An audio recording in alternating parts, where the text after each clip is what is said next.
இருதயத்திற்குள்ளே நீங்க அழுது கொண்டிருக்கலாம். ஆண்டவருடைய கண்கள் உங்களை நோக்கி பார்க்கிறது. ஆண்டவர் உங்களுடைய கண்ணீரை துருத்தியிலே சேர்த்து வைக்கிறாராம். இயேசுவே, நீங்க கண்ணீர் வடிக்கும் போது அந்த கண்ணீரை அவர் சேர்த்து வைக்கிறார்.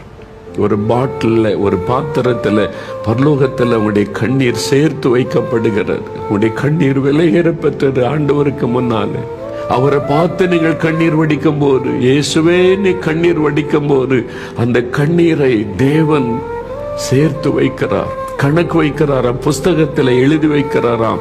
இந்த மகள் இன்றைக்கு இத்தனை சொட்டு கண்ணீர் வடித்திருக்கிறாள், இந்த மகன் இன்றைக்கு இத்தனை சொட்டு கண்ணீர் வடித்திருக்கிறான், இந்த காரியத்திற்காக இந்த ஆண்டவர் சேர்த்து அவர் கணக்கு வைக்கிறாராம். அப்படித்தான் வேதம் சொல்லுகிறது. தாவீதுக்கு, என் கண்ணீரை உம்முடைய துருத்தியில் வைத்திருக்கிறேன், அவைகள் உம்முடைய கணக்கில் அல்லவா இருக்கிறது, நான் எவ்வளவு வேதனை